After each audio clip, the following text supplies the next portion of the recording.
and shine, for your light has come. Unless you have doom, so then I guess it doesn't apply to you. I know, not funny, but good morning and welcome. This is Home Affairs. My name is Animwaa Anim-Addp, and I'm sitting in for my boss, Addp, who's out there on the streets of Accra, and we will be connecting with them a little later on. If you're not out there with them, walking on the high streets, seeing the sights and sounds, then you're missing. But the next best thing is that, we'll tell you everything that's going on. Once again, you're warmly welcome to the show. This is Home Affairs here on your superstation Joy 99.7 FM.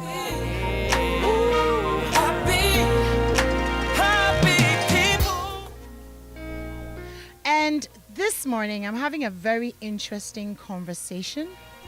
And I love it so much because the studio is full. So I have like a whole family, which is so exciting. And so you're going to get a lot of different viewpoints on what we're talking about this morning. This morning, we're talking about raising a child with Down syndrome. And so we have a doctor with us. We have Dr. Abigail Amankwa Boating with us. We also have Auntie Agnes Teko Nyamite, sorry. We have David Maxwell, and then we have Tolda as well. So like I said, there's a whole family. It's mom and brother and person, and of course our doctor as well. We just want to have a holistic conversation about what it's like to have a child with Down syndrome, to raise a child with Down syndrome, to have a sister with Down syndrome, and as well as she can articulate it, maybe, Tolda will tell us what it feels like for her, just, being alive generally. We don't want to stress her out this morning. But once again, you're welcome. And this morning, we're talking about raising a child with Down syndrome. So hello, good morning, everyone. Hello, good morning. Let me just say you should go on Facebook and watch, because it's really vibrant in the studio, really exciting this morning. So let me say hello to Auntie Agnes first. Hi, Auntie Agnes. Hi, Animwaa. Thank you so much for coming. Nice to see you too. Thank you so much for coming in this morning. My pleasure. Hi, Tolda. You give me a wave. Hi, how are you? Fine. Oh, awesome. Thank you so much for being here. And David, we put you on the spot. Yes, unexpected. So David is Tolda's brother, and we wanted to get the sibling point of view. Actually, let me be honest, his mother said he should come and talk and tell us about the sibling point of view, and we love that. But thank you, David, for being so accommodating. It's my pleasure. And we have Dr. Abigail Amankwa Boating, who's a very serious person and should be giving us the medical perspectives. So thank you so much for being here as well. Auntie Agnes, let me start with you, because I want to hear about how the journey began, from when you conceived till, the first moment when you knew, that your child was going to have Down syndrome. Thank you. So, my son David was 18 years when I had Tolda. Wow. And so why did you wait so long? His dad traveled to the US when he was barely 2 years, and he never came. Okay.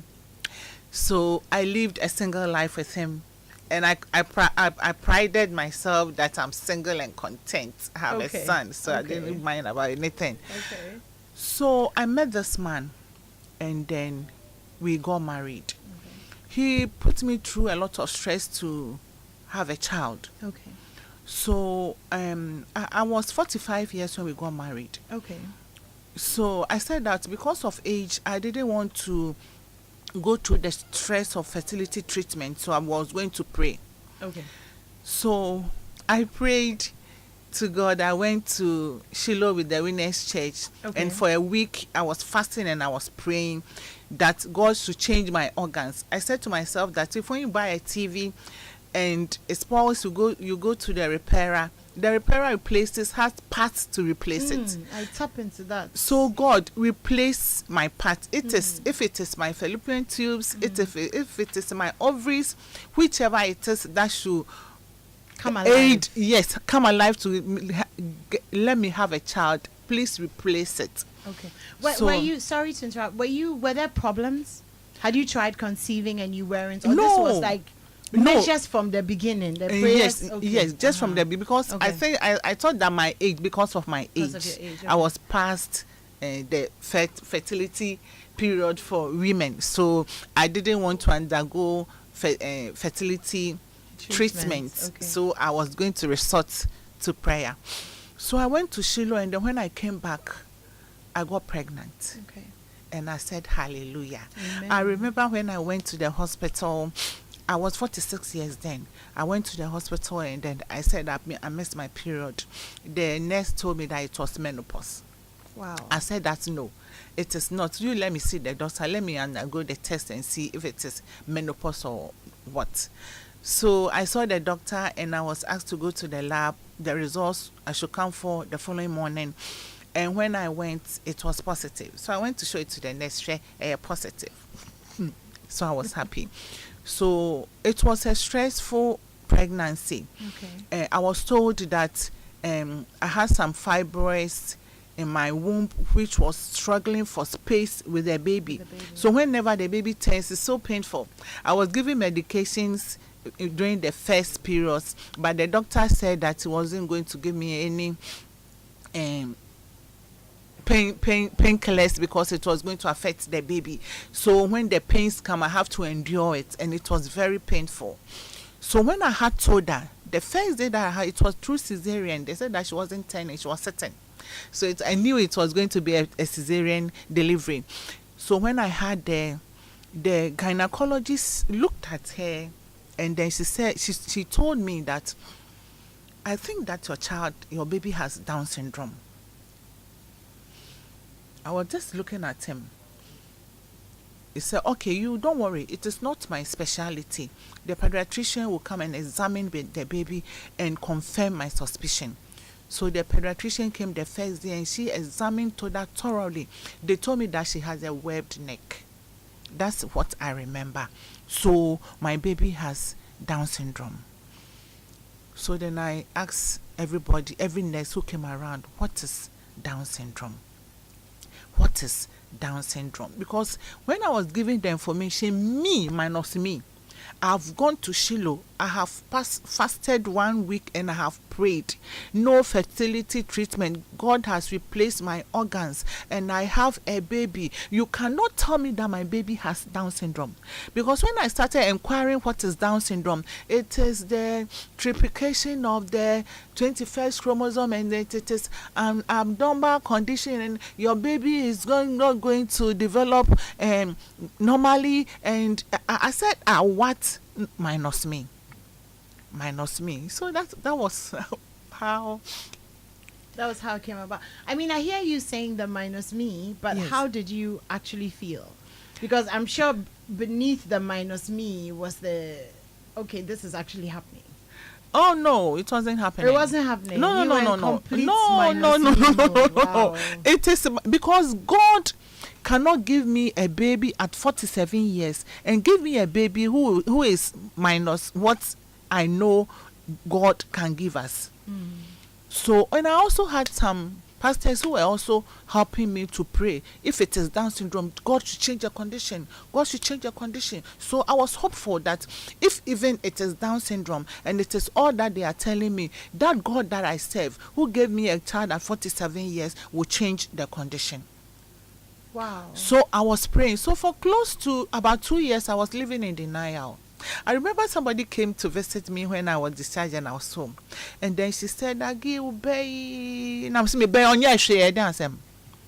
and it was like that, minus me. But a Reverend minister in my church, Reverend Dora Bote, good morning, if you are listening to me, Reverend Dora, she came to visit me. And then I told her that they said that my daughter has Down syndrome, but I will not accept it because God will not give me a child with all that they are saying that her developmental milestones will delay and then that. No, I will not. And then she told me something that set me thinking.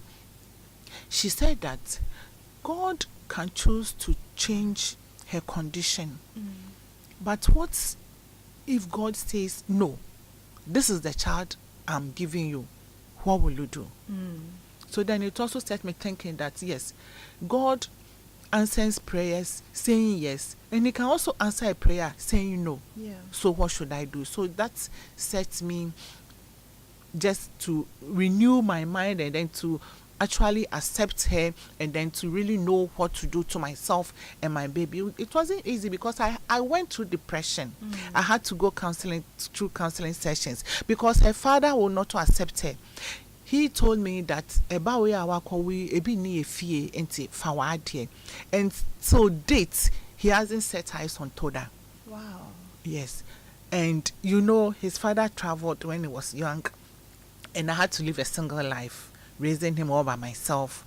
So then when I got married, I said that the trend is going to change. And when he also said that, and I was faced with another divorce because his father didn't come, we had to divorce. And then divorce was staring uglily at my face, faced with raising a child with a disability. I went to depression. Wow. Yes. So, I mean, I definitely want us to talk about what that felt like being depressed. But I also want to bring Doc in for a second, just to give us a bit of the medical background, because you talked about the, I think, triplication of something, and you know, and maybe just to clarify for us. I mean, we all feel like we know, you know, what Down syndrome is, but from a medical perspective, if you can just brief us on what it is and what it means when you're told that you have a child with Down syndrome. Thank you. So Down syndrome is the most common genetic disorder globally.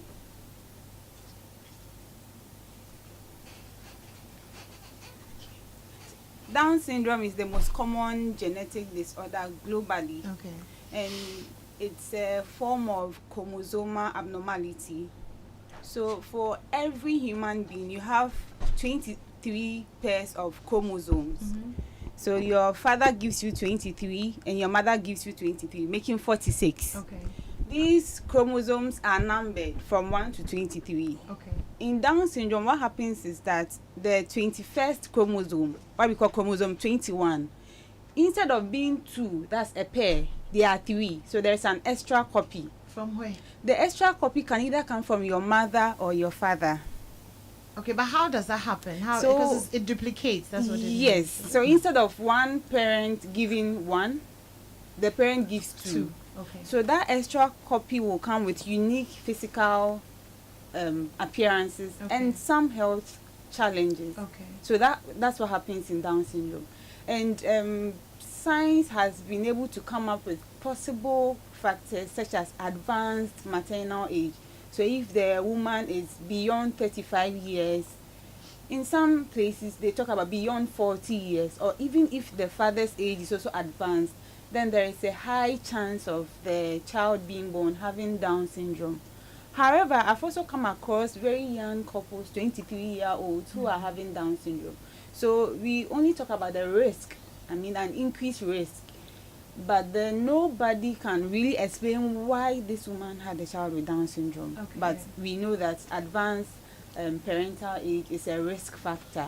And also a woman who has had a previous child with Down syndrome also has a slightly increased risk of giving birth to another child with Down syndrome. So that's Down syndrome. Okay. So David, how did you feel when you first saw your baby sister? Like my mom said, I wasn't also ready to accept it. Actually, I was in school then. I was in high school. I was in Adisado College, so I was in boarding school. So when she was giving birth to, I hadn't seen her until I came home. Okay. So when I came, the first thing I asked my mom was, she looks kind of different. And so I remember when I said it to her, her reaction told me that indeed she had some kind of peculiar features about her that she wasn't ready to disclose. Okay. So I wasn't also ready to accept it, and I also did live in denial for a while. Oh, really? Yes, I did because I was an only child for a very long time. Very long time. Yeah, for 18 years I was an only child. So when I got to know I was going to get a sister, I was really excited about it. So once I realized that my sister wasn't going to be what I envisioned her to be, it was very difficult to accept. So like she said, we were constantly praying that there was going to be some miraculous change, and it never came. So, still living in denial. I don't think I was depressed. If I was, probably it was unconscious, but I was very, very not going to accept it. So what does that? What did that look like? The not accepting. Does that mean that you didn't want to hold her? You weren't affectionate. You weren't, or you were all of those things, but you were in denial of the fact that she had Down syndrome. So a bit of truth to that. Yes, I was affectionate. I was very loving and doting, but it was when we were at home. So once we were in public, I wasn't really ready to show her off. I didn't want, I wanted us to stay at home, do our prayers, and then when she changes, then I'll be confident enough to then show her off. But I wasn't really confident in showing her off in public. Wow. Interesting. Auntie Agnes, let me come back to you. So you went through a period of depression. Yes. How did you feel? What was going on in your mind? And how was Toda coping with you being depressed? Like, did you have, physical symptoms? Were you able to be affectionate? Were you feeding her yourself, bathing her yourself? What did that period look like? I was feeding her, bathing her, doing everything a mother should do, but I easily break down, and I cry when it is not necessary, when it is not, and he saw it. He saw it. One day he has to go to Accra to get some stuff for school. So he has come to tell me that he's going to Accra, and what we normally do, we pray. I said, let's pray. And then I think that he realized during prayer that my voice was shaking. Okay. So he told me that he was going, but not knowing he was standing behind the window and watching me.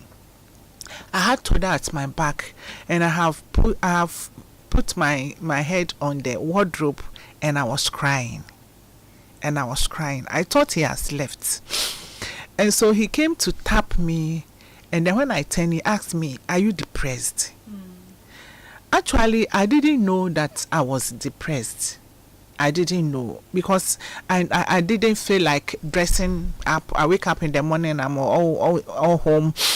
I eat when I feel like I'm very hungry, that I need just something in my tummy. I didn't have enough breast milk because Toda herself wasn't sucking very well, so she had to, it was formula. And so he really prompted me. And then I sat back looking at myself, and I told myself that no, everything is not right. I needed help. So I sought counseling. I had to go through counseling for about 6 months. Yes. Okay, so I mean, based on what you're saying, Doc, do you find that it's normal that parents who have children with Down syndrome experience some form of depression and need counseling? And then also, before I forget, what are the options? I know that in recent times you can actually test the child in utero. I think that's what it's called. Do you find that parents are opting to do that, especially when the risk factors are a bit high? Okay, so in an ideal setting, every woman should have the test. So I think around 18 weeks of pregnancy, we have to do a special type of ultrasound to pick up any abnormalities your baby might have. And this is even more important if the mother's age or the father's age is advanced, or if the woman had certain medical conditions. I don't know how I feel about you calling over 40-year-old women advanced. Like advanced. Like you're older than 40, so you're advanced. I'm sitting here thinking, wow, okay, I'm advanced. Like, can you change it a little bit, please? I'm sorry. Because what's the age? What's the actual age? So usually the actual age where we are termed advanced. Beyond 35. Okay. For in most books, but now yesterday before I came in, I tried to watch some interviews. I was even discussing with Auntie Agnes, and they were talking about beyond 45. But like I said, I've seen even 20-year-olds, so you 23-year-olds. Yes. So we have to do it for almost every mother. Okay. So before the child comes out, the ultrasonographer, the one doing the ultrasound, if the person is very experienced, can pick up certain features of the child. That only tells us about the risk. Okay. We also have another form of testing that is more sensitive or more accurate than just the ultrasonography. It is when we put in a needle inside the womb and draw some fluid and test that fluid. That's able to give us a more accurate picture. So we know that this child is likely to have the condition. Okay.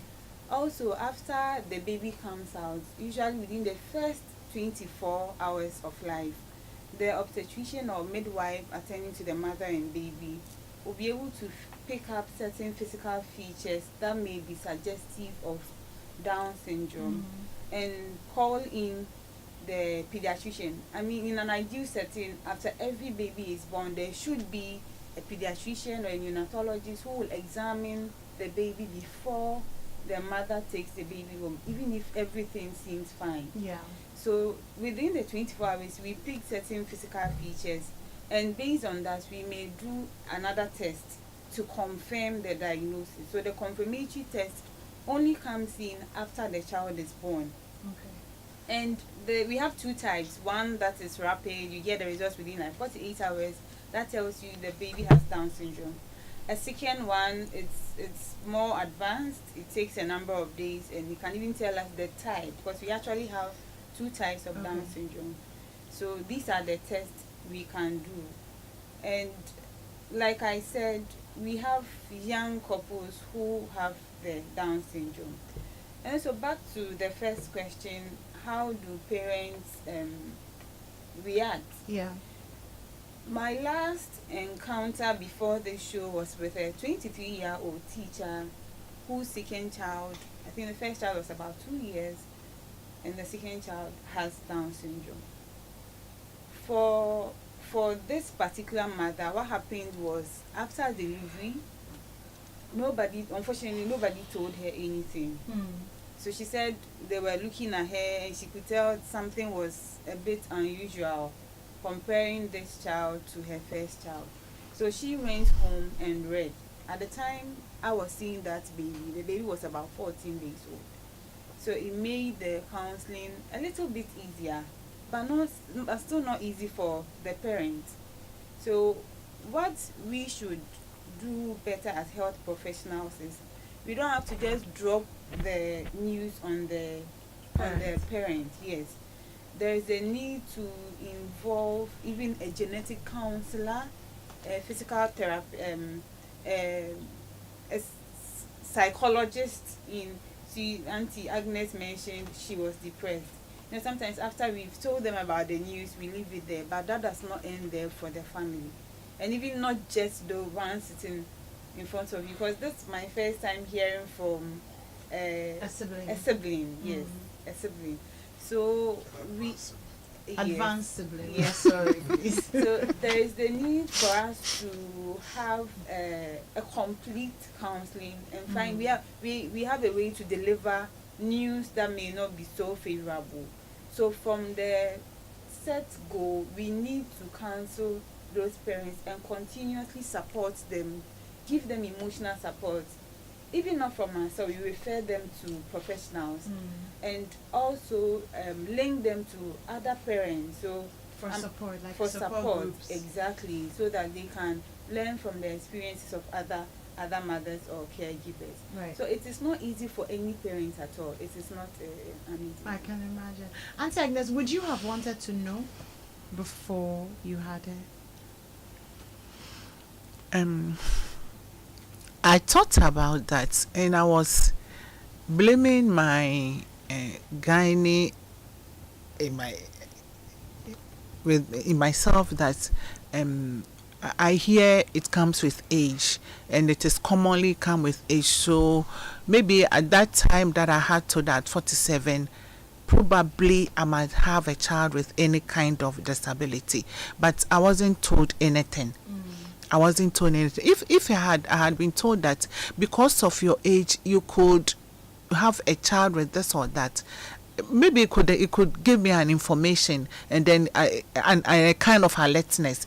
But I wasn't told anything, so I didn't know anything that even because of my age it could be. Yeah. But I mean, now in looking back, do you think if you had known, it would have made a difference?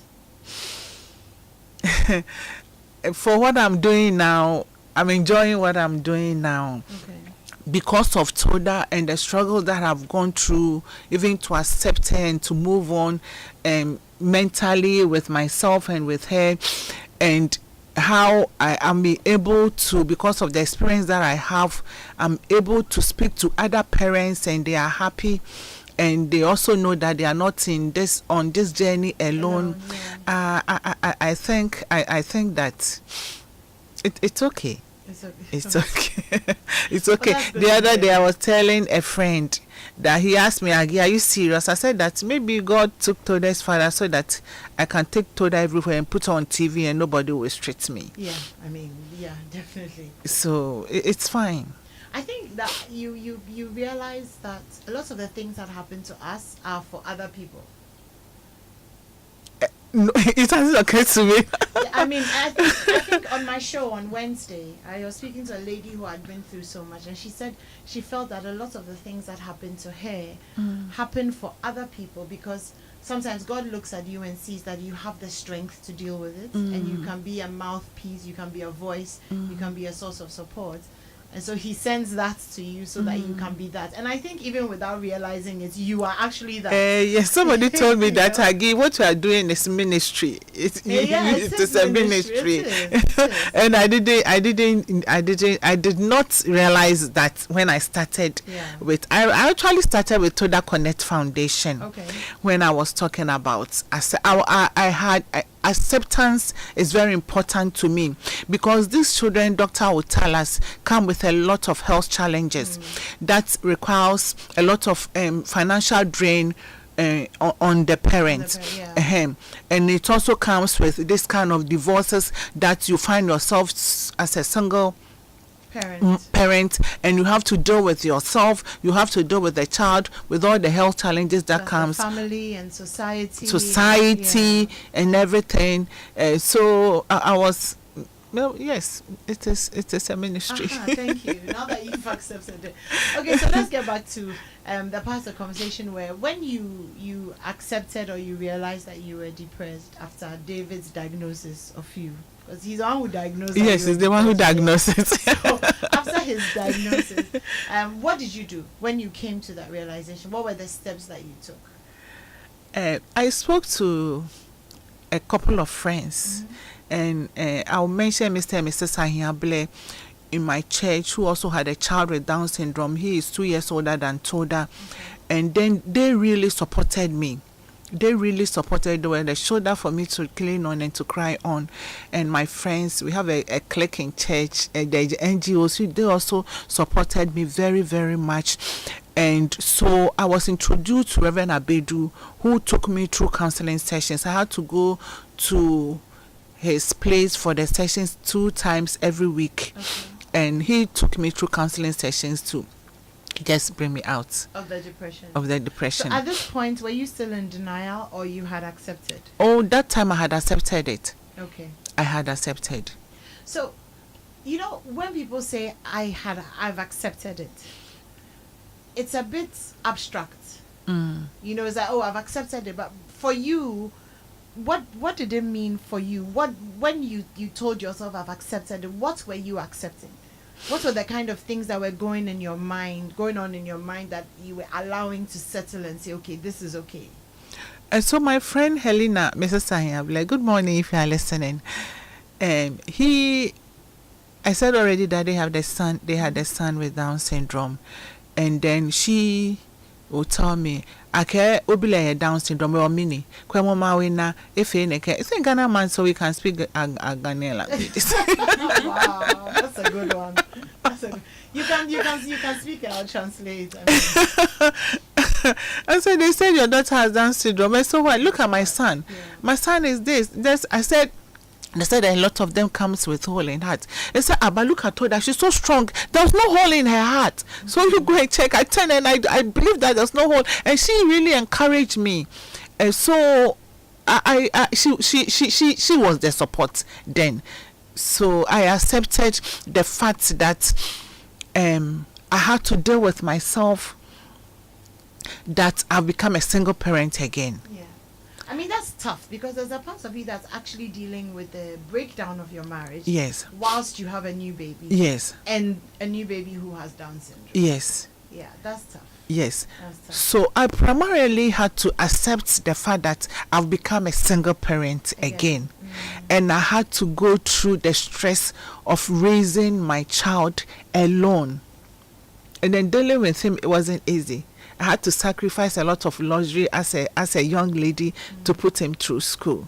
So I thought that this one was going to give me a kind of relief, that I can buy the things that I couldn't buy for myself when I was saving to take care of my son. So I have to accept the fact that I had become a single parent again, and I have to continue to undergo my luxuries and the comfort that I want as a woman to take care of my child. I had to resort to government hospitals because they were more affordable. And then I always tell myself that I was going to live a simple life and a very beautiful life. I buy clothing. I go to Katamanto, I buy used clothing, I wash them, I iron them, and I dress it up beautifully. And I was telling myself that if I do not accept my daughter, who do I want to accept her for me? I have to accept her first in order to inform others that if your child has any kind of disability, it is you. It is you, because they treat your child as you yourself treat them. So I had to accept the fact that they come with a lot of health challenges. And I remember the vicinity we lived, there were 3 clinics around. I had the ID card for all of them. And when there's a medicine, I take the card, and when I get to the roadside, I will look at it and I see that it is this one or it is this one. So I arrived there the first time, and after the first treatment, I had to go to the Tama General Hospital or the polyclinic, and I didn't. It was it was a whole lot. And I also had to psyche myself to, first when you talk now, obey in the comments, they are floppy, and they even neck control. Ghanaians neck control will not come easily. And then now obey in the comments, so now obey then now I am resa now obey on say and then people will say, I know this or suffer, they will do this for you, you have to go through this, I had to tell myself that they said that my daughter will develop at her own pace, so I have patience with myself, and then I'm dealing with it. I give her I call it physiotherapy. I have a name, I call it. I massage her with warm water, and I'll smell shea butter on the joints. And then Toda was working at 1 year and 4 months. Wow. And Dr. Brew, she said that, and I was excited. There are a lot of things that you have to psyche yourself. Firstly, when people talk about her, I cry. I remember she was in a school, and then her cousins were there with her. And then one time I went to pick her up, her cousin said that, somebody said that, Sissy, is your sister, is she mad? And I asked her why. She said that she will sit a little while in the class and she'll be running about in the school. Is she mad? I cried. And that was the last time I told myself that I was going to cry. Then the following day when I went to school to drop them, I asked her to bring the boy. And then she brought her, and I told her, why did you say that? Why did you say that? My daughter is not mad. She only has a condition called Down syndrome. So, and their attention span is limited. They are not able to concentrate for a long time. So when you see her walking about at the compound, take her to a classroom. And that was the last time I cried.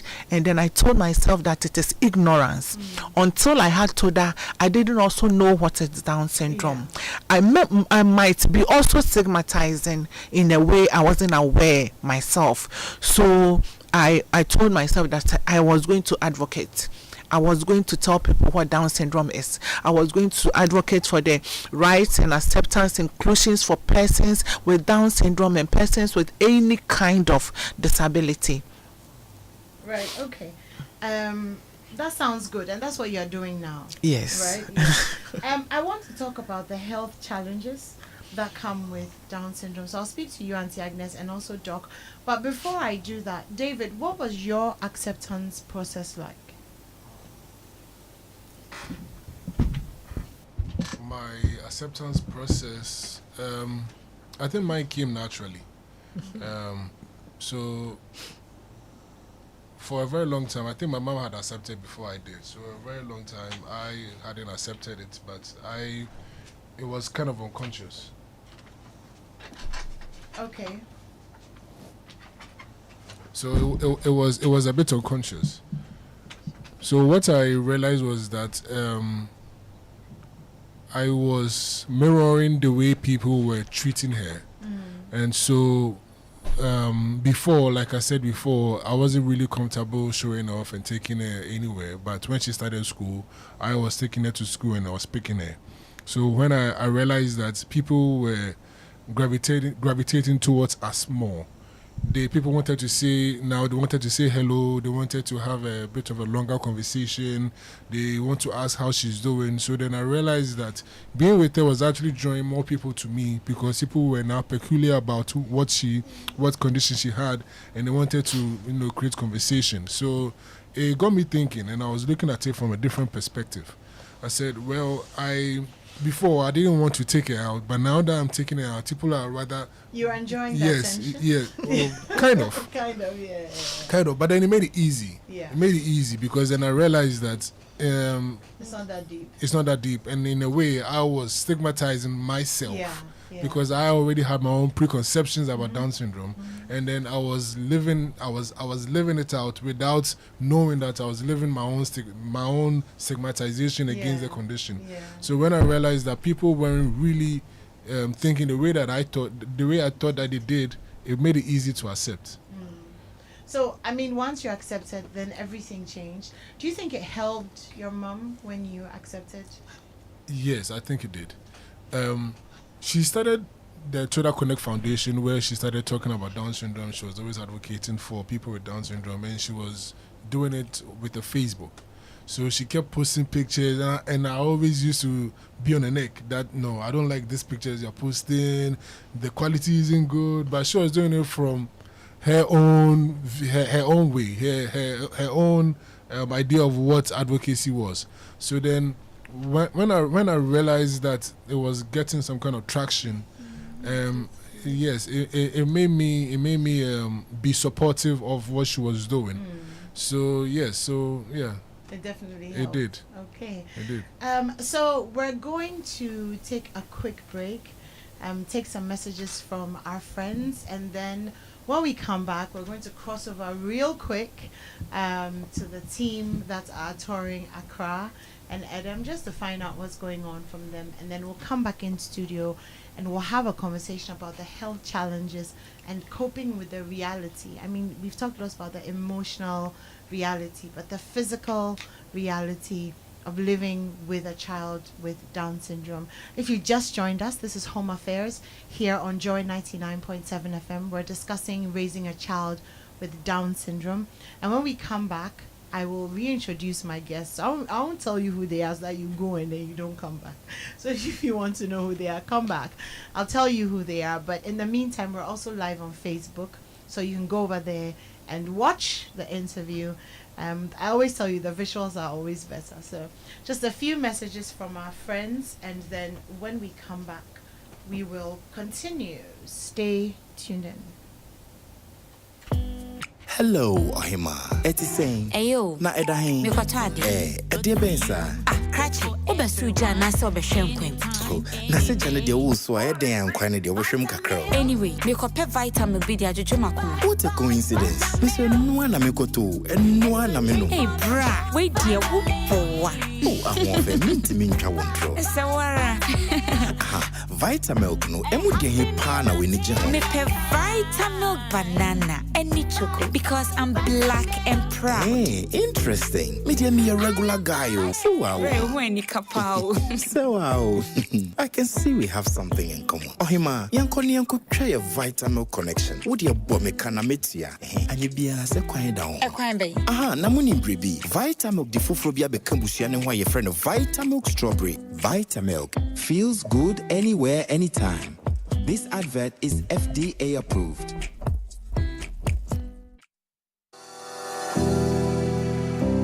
Hello, kids! It's your chance to become the ultimate Big Chef Junior champion. If you're between the ages of 7 and 12, have the talent, creativity, and confidence to take on high-stakes cooking challenges, then send us a 2-minute video of yourself cooking your favorite meal and serve it while telling us about yourself. Then send it to our WhatsApp number 0551 575757. This is your chance to cook like a pro, impress the world, and battle it out for the Big Chef Junior title. Deadline for submission is April 5, 2025. Big Chef, good meals by kids. Hello, I am Teacher Jane. Are you Eric's mom? Yes. Well, today in class, he kept challenging me about a certain point for more than 5 minutes. Oh no, I'm so sorry. Don't be sorry, Mommy. I love his confidence. Our world needs more people who can speak up. So well done. Oh, thank you. Confident, curious kids will change our world. Nido is specially formulated with iron, vitamin C, and A. Nido, your love, their future. This advert is FDA approved. Gasaba. Smoke from firewood and charcoal is harmful and as damaging to our lungs as cigarettes. It can cause heart diseases leading to stroke and may even affect our eyesight in the long run. Grandmothers, mothers, sisters, wives, men, caterers, and everyone still cooking with charcoal, let's switch to LPG gas.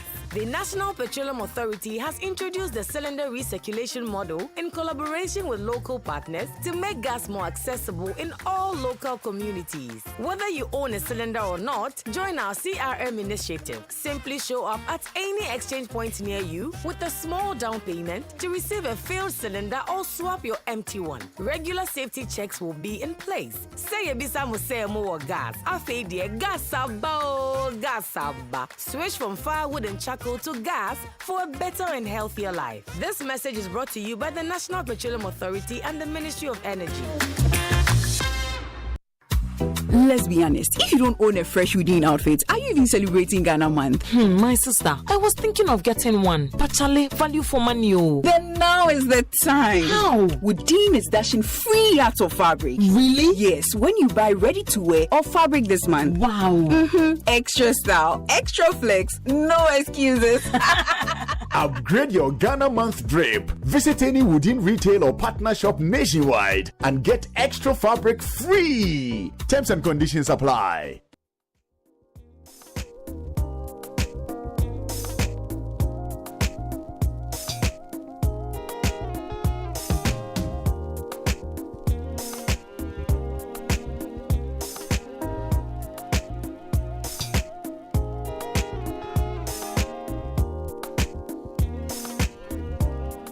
Welcome back. This is Home Affairs here on Joy 99.7 FM.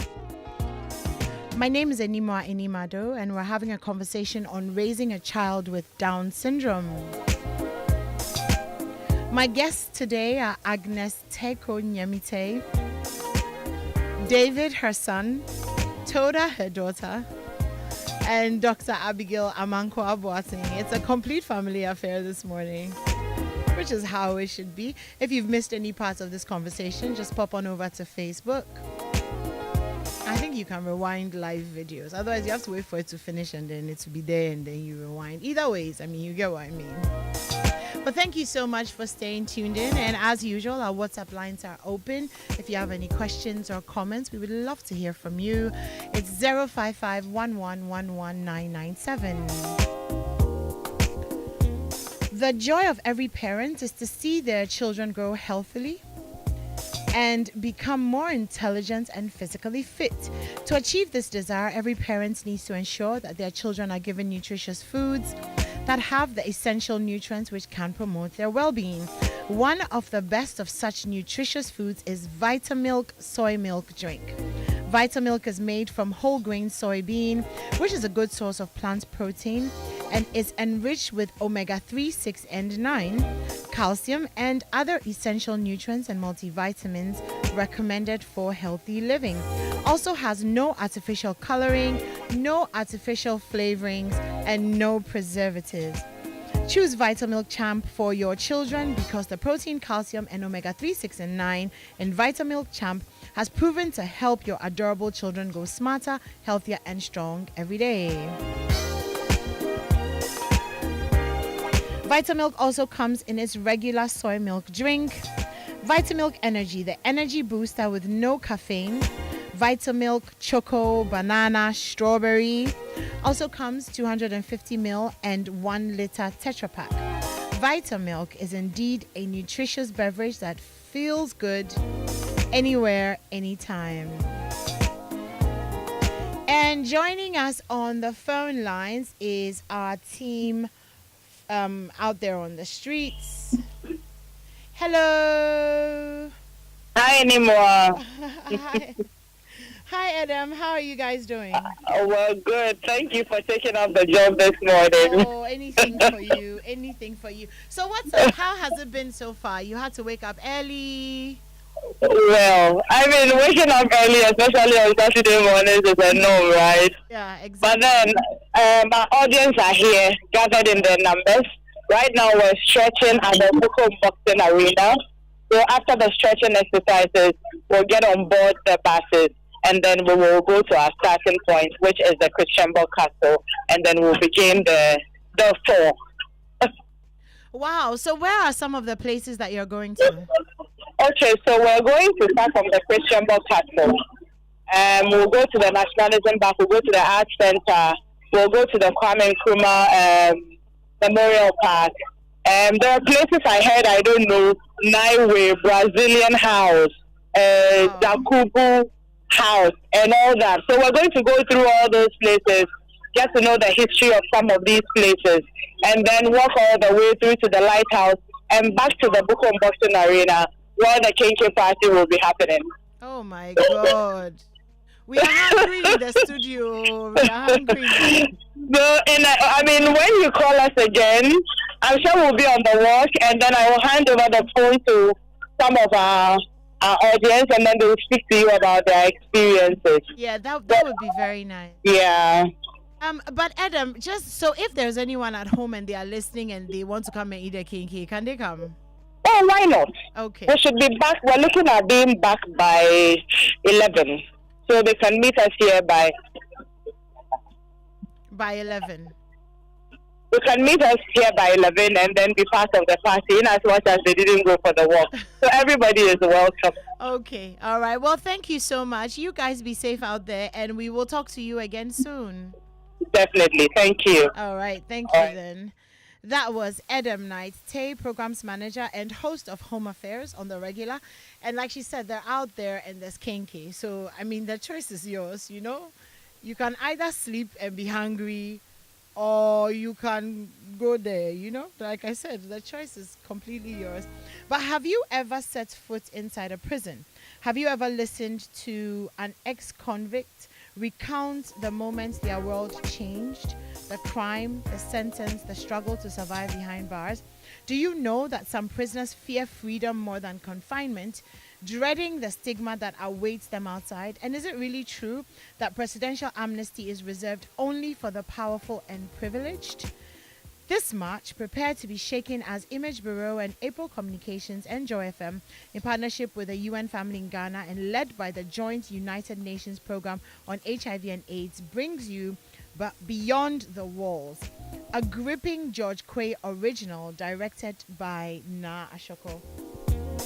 Come see the insides of the Nsawam female prison live at the National Theatre on Saturday 29th and Sunday 30th March 2025 at 4 p.m. and 8 p.m. each day. Tickets are 200 Ghana cedis, and you can get them at www.imagebureaugh.com, or you can dial star 714 star 46 hash. So star 714 star 46 hash. Beyond the Walls is a powerful story of stigma, redemption, and second chances. It will move you, challenge you, and change the way you see the world. So don't miss it. For inquiries, please call 055-1313134. Proudly supported by Knee Plants Car Rentals, Ghana Tourism Authority, the Ghana Publishing Company, Aquaba Mineral Water, and brought to you by Stanbic Bank, Joy FM, and the UN family in Ghana.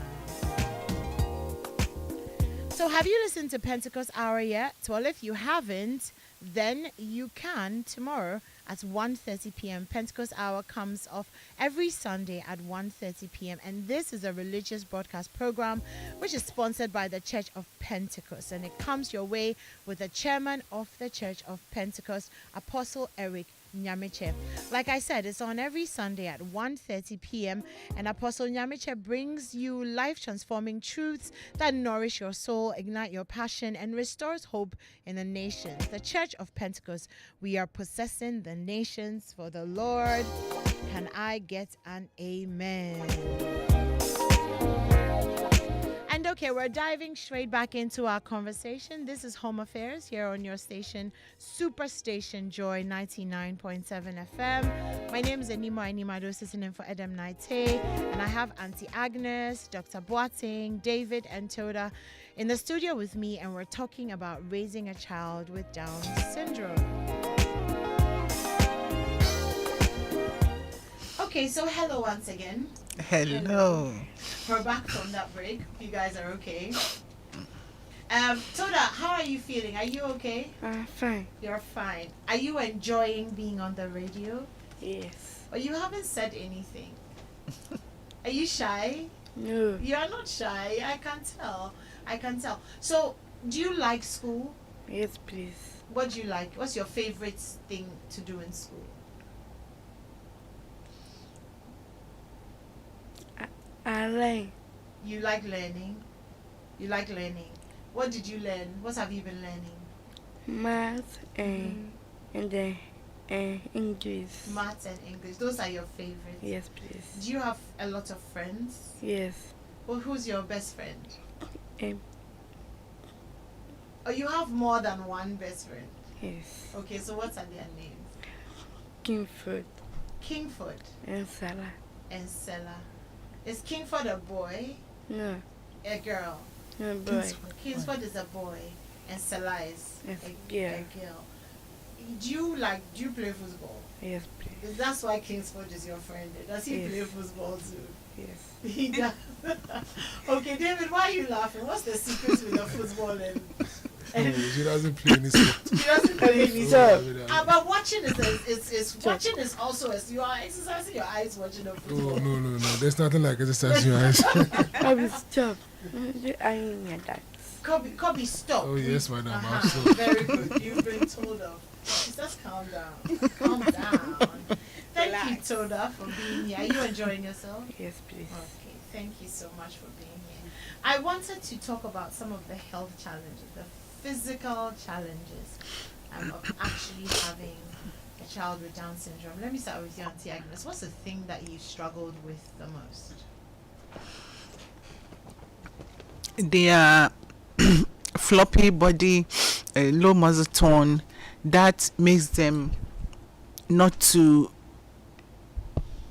that doesn't give them the physical strength to develop normally, and also their low immunity that makes them prone to a lot of infections and diseases. And as doctor will confirm, more than 40% of children born with Down syndrome come with congenital heart diseases. You have to make sure that their eyes their vision is very clear, their ears are also hearing very well, their thyroid is functioning well, their intestine, sometimes the intestine does also function well, so they are not able to pass stools and those things. And 1, 2, 3 hospital. 1, 2, 3. I used to tell my new parents that when a child with Down syndrome has temperature, don't try to manage it at home. Run to the hospital because of their low immunity.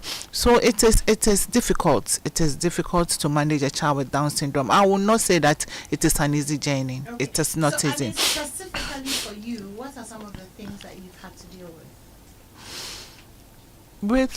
By God being so good, she didn't have any heart condition, but I have to struggle with her frequent infections.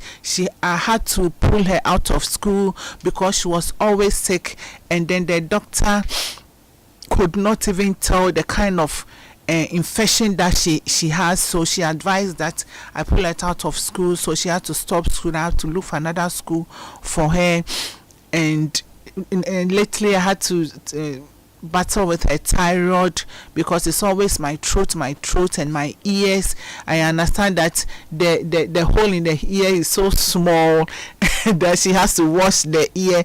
Their teeth, you have to also check their teeth because a lot of children with Down syndrome lose teeth very early, so you have to make sure that their teeth, some of them, that the teeth is not even arranged well. You have to make sure that the teeth are arranged well, and it's a lot. Yeah, it definitely sounds like it's a lot. I'll come to you, Dr. Boateng, in a second so that you actually give us a rundown of some of the health challenges. But Auntie Agnes, talk to me about Toda's emotional range. What are her emotions like? Interestingly, the emotions are like any other human being. They are happy, they are sad, they are angry, and their emotions doesn't have any kind of disability. It's full on. Their emotions is full of it's yes. Yeah. Yes. David, do you get told off often? Because this morning she's been telling you off, like, leave me alone, don't worry, calm down. We have a very strong love-hate relationship, so that one day is between the two of us. Really? Sometimes we get angry, we don't speak to each other for hours. Sometimes I want space, I can't even get it. So it's like that between us. I see. Wow. She'll tell me what today, but tomorrow she'll come and eat in the same plate with me. So she's looking at you like this is stop it. But I wanted to add to what Auntie Agnes was saying about their health.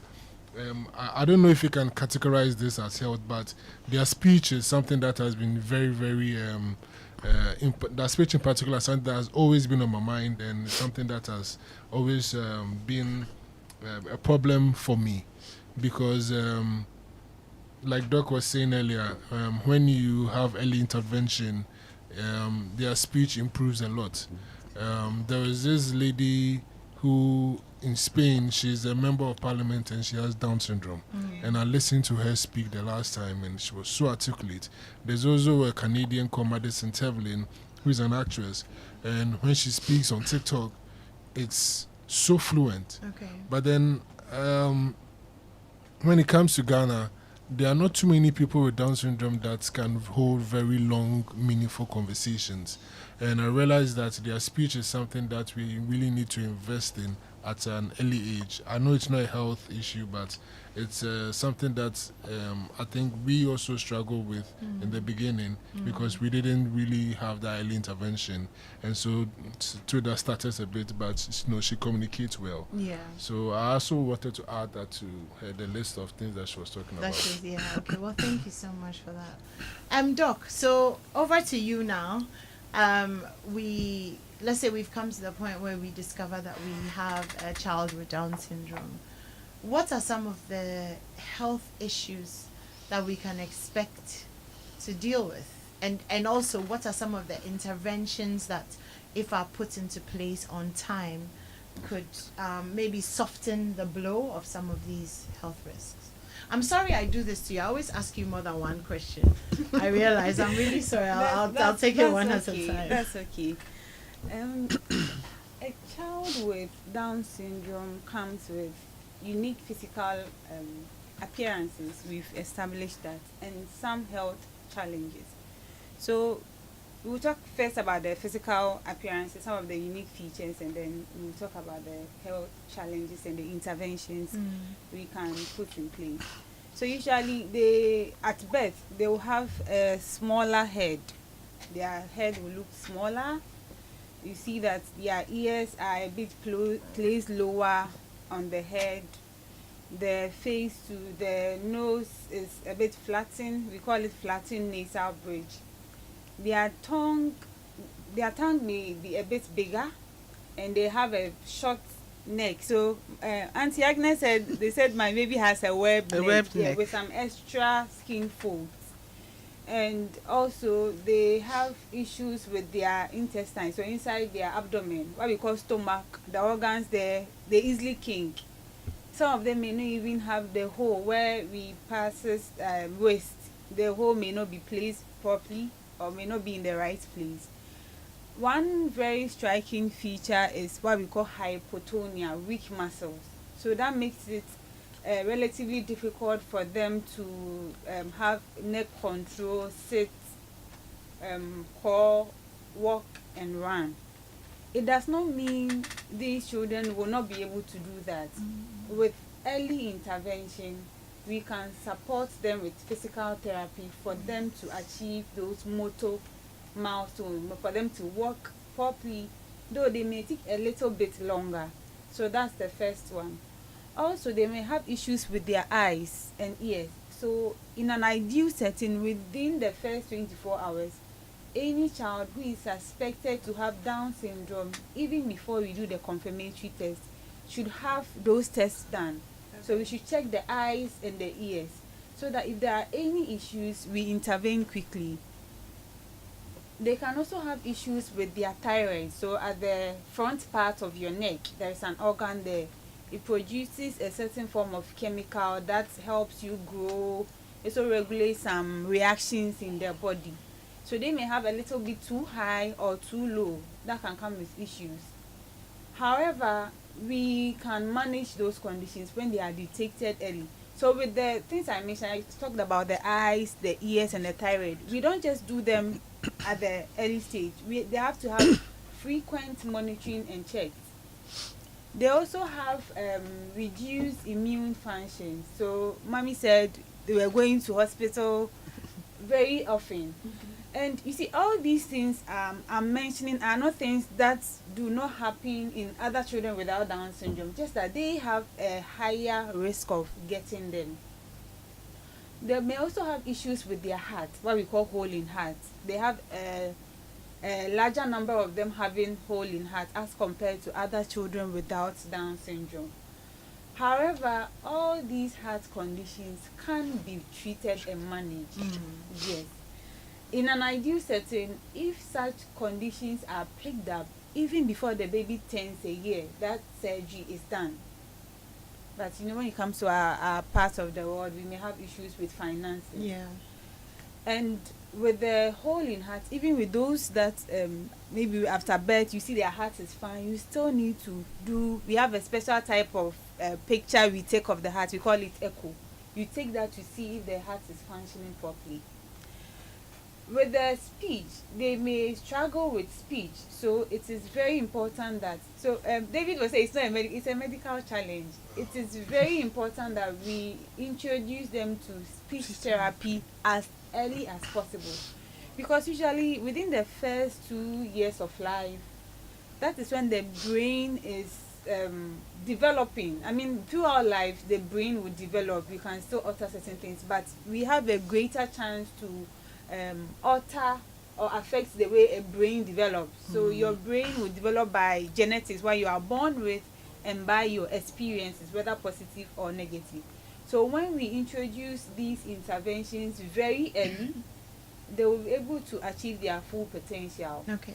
And not just with the speech, they may have issues with performing simple daily life activities like cooking, dressing up, feeding themselves.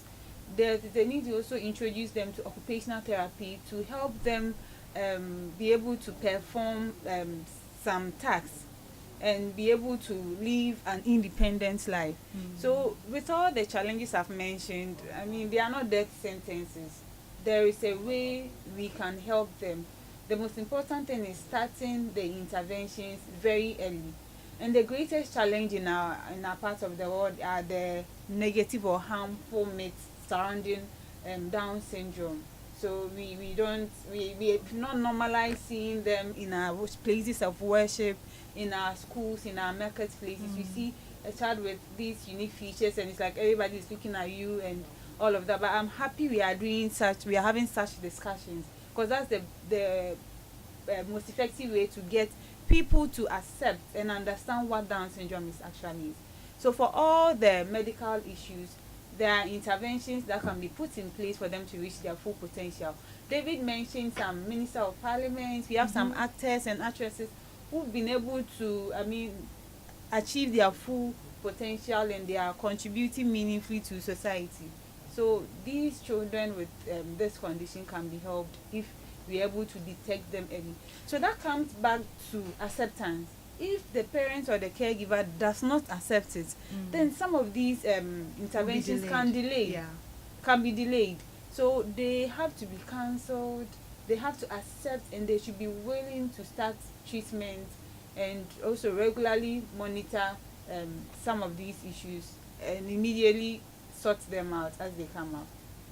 So I think it's great that we're able to identify the health challenges and the problems. But Auntie Agnes, let me ask you the reality. These things, the interventions, they sound, treatments, all of that. Is it expensive? Yes, they comes with the cost. They come with the cost. So I tell the parents on our group, and we are now working with Down Syndrome Association of Ghana, and we have over close to about 200 parents on our page. And then I ask them to assess the government hospitals. They are quite affordable. They are affordable. So those who can afford the private ones to ask them. But early intervention is very important. It is key. After acceptance, what you do is to apply this early interventions so that your child can strive. To be able to do all the things. To be able to do all these.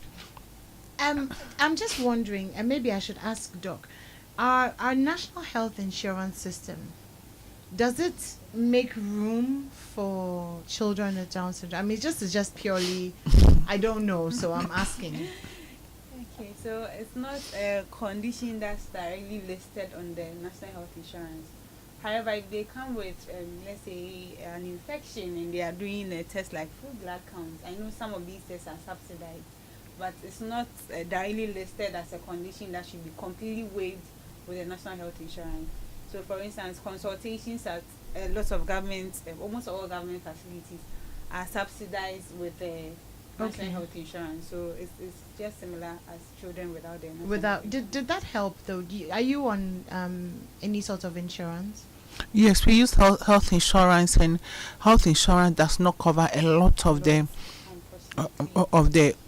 medical conditions that we treat. So we employ government to give us comprehensive health care for our kids, because most of these parents are single, coupled with the fact that you do not even know who to leave your child with to work, so that you can get some money to take care of your child. So we are asking government to give us comprehensive health care, and also I understand that there's a district assembly common fund that is given to our parents, and what I see is that I heard recently that persons with disabilities will go to universities for free. Okay. So how does the person get to the university?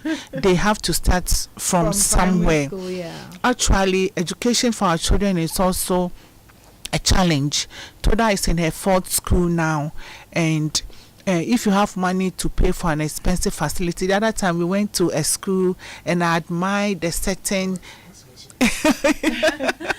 Yes, we went to do advocacy at Galaxy International School on the 21st of March, which is actually World Down Syndrome Day.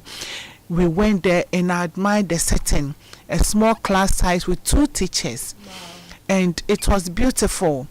And where Toda is in a public school now, because she had to.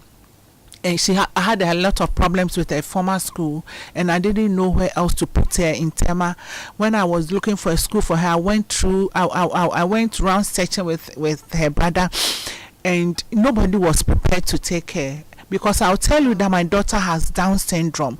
Oh, she has Down syndrome. Then I have to inform the head that we will sit down and meet and then decide whether to accept her. So even finding a school for your child is tough. So a cousin of mine suggested a public school. So I took her there, and I saw a lot of challenges that were faced with the public schools. So parents who do not have a job, do not have husbands, and cannot afford a school like Galaxy, which can take care of our children very, very well. What do? You take them to a public school with a class size with 1 teacher, with no teaching assistant. So I'm asking government to really, the inclusive education that is on paper, should put it on the ground, should give the teachers assistance, so that they can really manage our children. And as I was saying, if second university education is free, what happens? How do they get there? So the District Assembly Common Fund, what I say is that they used to set up persons with disabilities, and they set up jobs for them. Maybe they'll buy a fridge for you, they'll buy a sewing machine for you, and then I assessed it myself. And after a year, I was given 800 Ghana cedis for Toda's education after 1 year. And this is the 4th year when I assessed it. Nothing else has been given. So I'm asking government that he should pay that money to the parents to support themselves and their children, and to also look at our public schools. They have a lot of challenges, and if a parent cannot take a child to a school that they can afford to, a school that takes a lot of money and they cannot afford, and they have to take them to the public schools, they should equip the schools so that our children will thrive. If not all of them can be ministers and parliamentarians, but if even the child has to learn a trade, you should get some form of basic education to help the child begin a trade. Yeah, I'm so glad that you brought that up, because that was actually the next thing I was going to talk about, which was education. So what's your plan, your personal plan for Toda when it comes to her education? Or maybe let me say, what are your ambitions? How far are you hoping she can go? Yes, unfortunately, because I did not accept Toda's diagnosis early, I had not gone through a lot of the early interventions. I read about them and then I applied it myself to her. She goes to school. I will not say that she's doing too well academically. And so I look at her strength, where her strength is, and I harness it. I always tell myself that I will not be here forever. So if I should leave Toda, because I know that she has to, if even I am training her to live an independent life, she will also have to live under some kind of support. Mm-hmm. Supervision. Yeah. Yes, she has to have some kind of this supervision.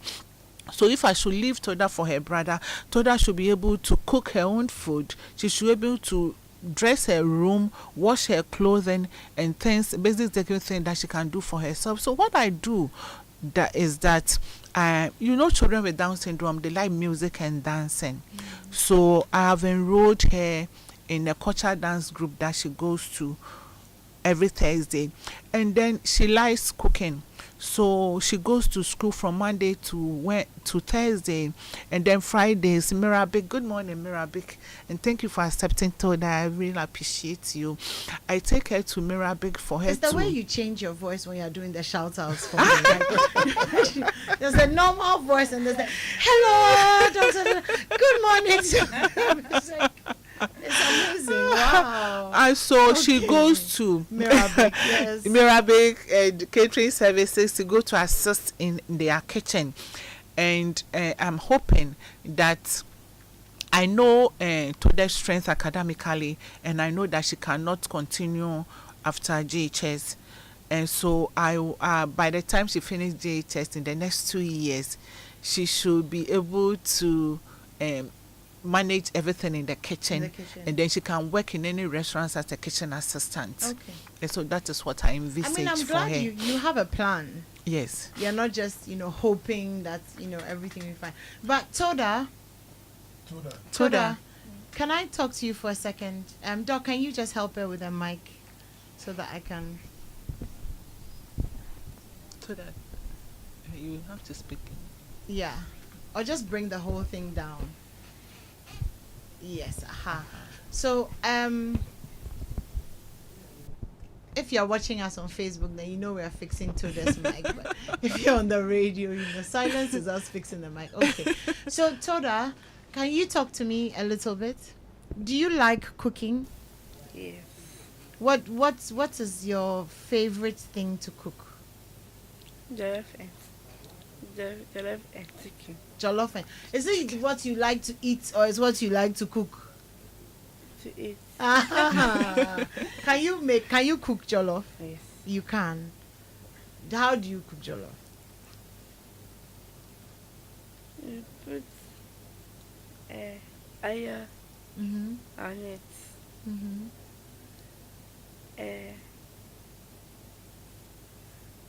I put the oil on it. Okay. And then you add... I add onions? onion on it. Okay. Stop giving her apple, David. And then you add the tomatoes? Yes. And then you cook it? The onion, you cut it? Yes. Okay. On the fire. On the frying pan. Okay. Frying pan. Frying pan. Wow, you're doing so well. And then you add the tomatoes and then you add the rice. Yes. And then you fry your chicken. Yes, on it. On it? Yes. You put the chicken on it. So, the salad. I put salad on it. You put salad on it too. And it's nice and crispy. It's nice and hey. And right now I want your love. I think I have to come. What's the problem? So there's jollof. Kobe, it's. Kobe has been eating it. Kobe has been eating. Home to it. 5 years old. Wow, Kobe, you have been eating the jollof. Agitu. And Agitu, Agitu eat rice and beans. Rice and beans. Wow. I mean, I like the best, eating best. You like eating best. I can be eating a diet. Oh, wow. Okay. I mean, all of you have been exposed. Yes. Which is interesting because now we know that Auntie Aggie, she calls you Aggie. Yes, she calls me Aggie. You know, she started speaking at 5 years. Okay. Even though she was I would tell my parents that it's communicating. It's your child communicating. Yeah. If your child is not speaking and even communicating, you are sure that the child hearing is a sound. So she started talking at 5 and she said Aggie. And when I could hear her say Agi, I was so happy, and I left it at that. Yeah, I think, She calls me Agi. Agi with the rice and beans. Yes, been exposed this morning. And Kobe and Kobe does what? It's beans. Yes, he's eating beans. On it. Wow, I love that. I think it's the love for me, you know, and it's so nice to see, you know, you guys just like, you know, bonded and giving her the support and the love that she needs, and it's really beautiful. I hope that if you're listening to us and you have a little baby with Down syndrome, or you've gotten the indication that you have a child with Down syndrome, that your heart is a little bit warmed this morning, you know, knowing that there's so much joy that's coming your way, and so many hugs. I got a big hug in the receptions morning. Does she like to hug? Yes, children with Down syndrome. They like to hug. They are warm children. They are warm beings. Very affectionate. And sometimes she hugs too much, and I don't like it. Oh wow! You get okay. You know, it's not everybody who likes them.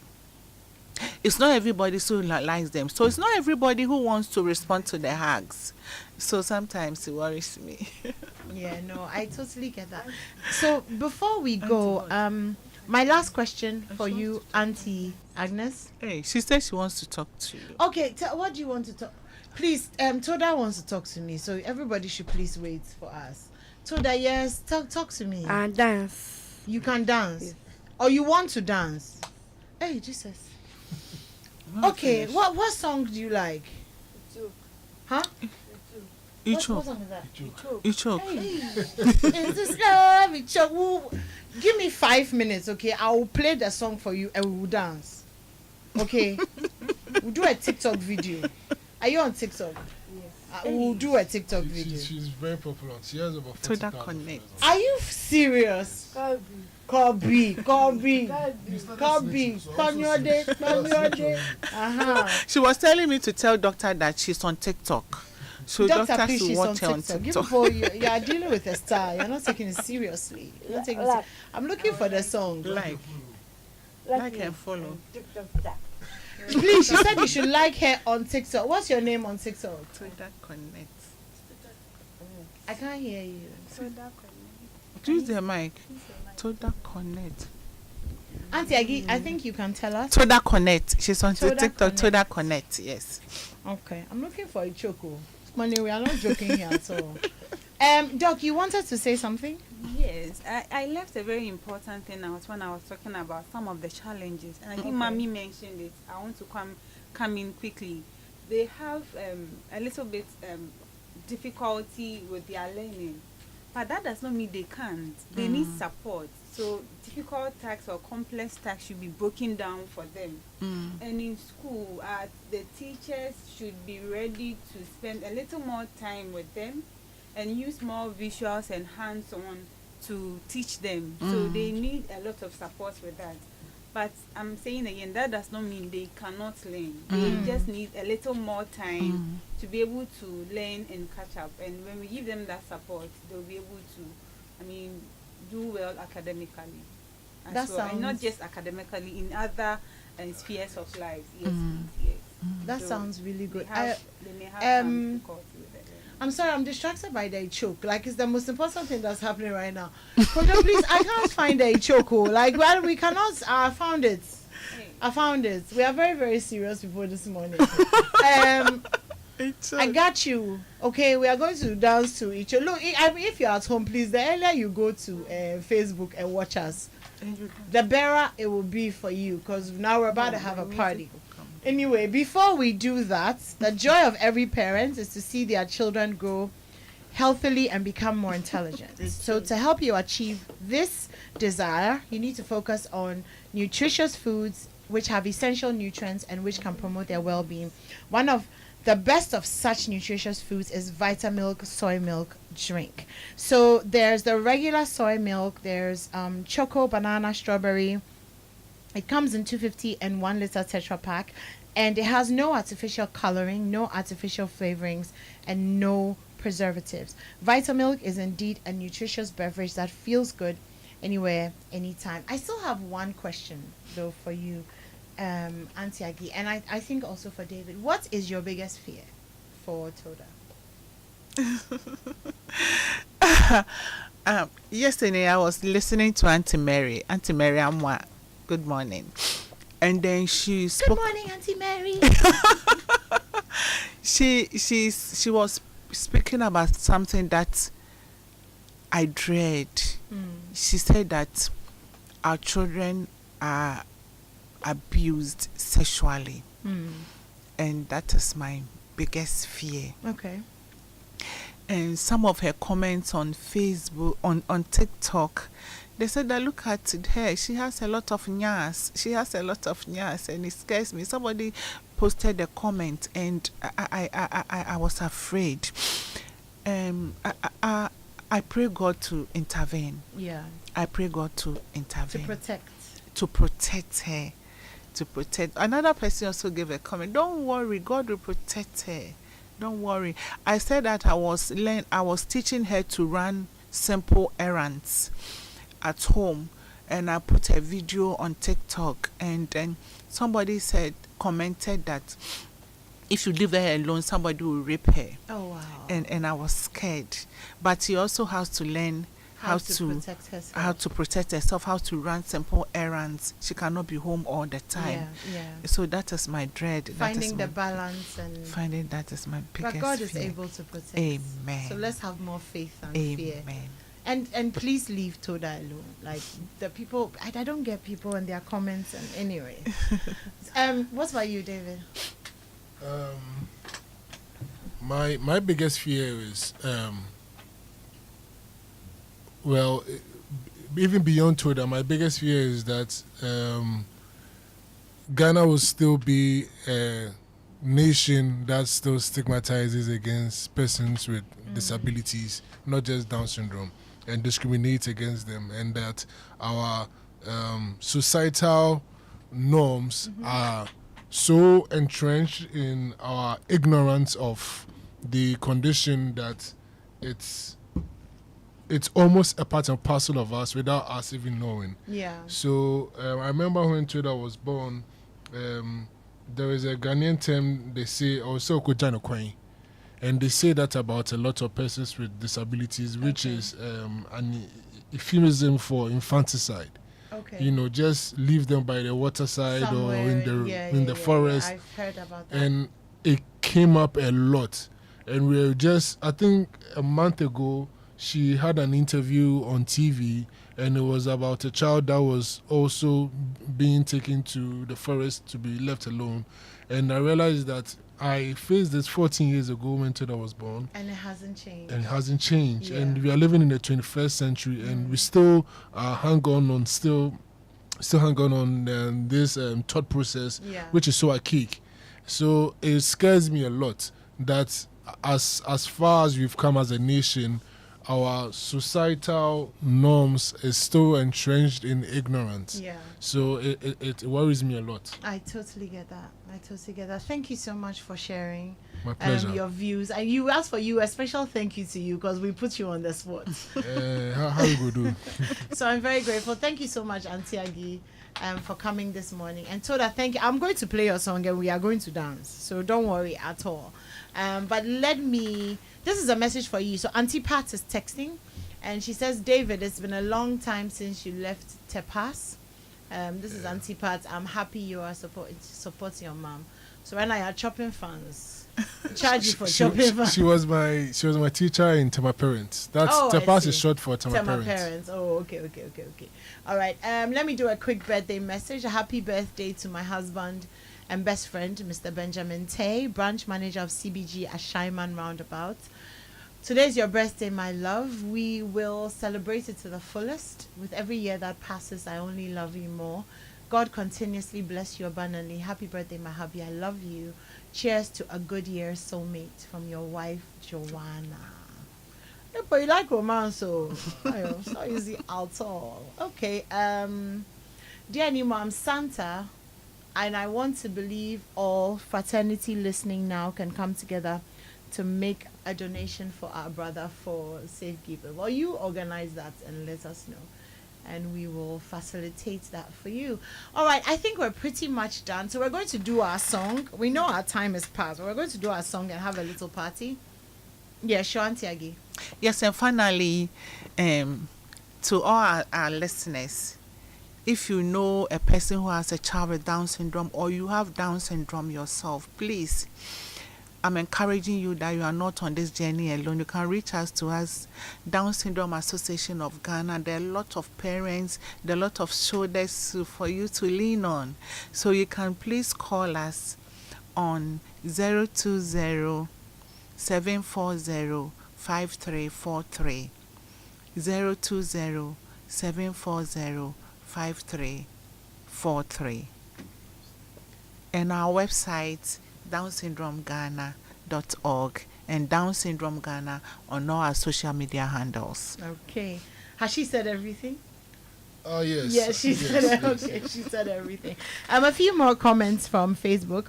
Benito Dada says, people or children living with disorders is one conversation we rarely have.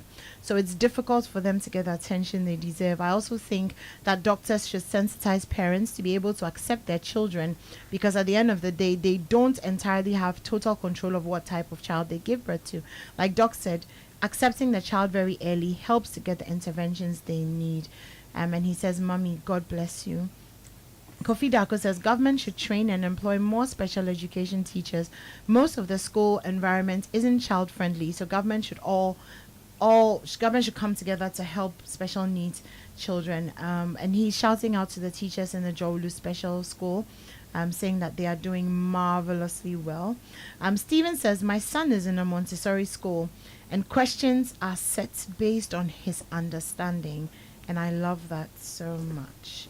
Well, we love that for you as well. That's absolutely awesome. All right, so we're going to cross over in a little bit to talk to Adam, find out what's happening there before we sign off. But I'm not going to make this princess wait a minute longer. So we're going to take 2 minutes to dance. You can go on Facebook and watch us, or you can just enjoy the music in your car. But we're still here, and this is still Home Affairs. In the meantime, though, this is Sefa with Ichok, and Toda, this is for you.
going on to you.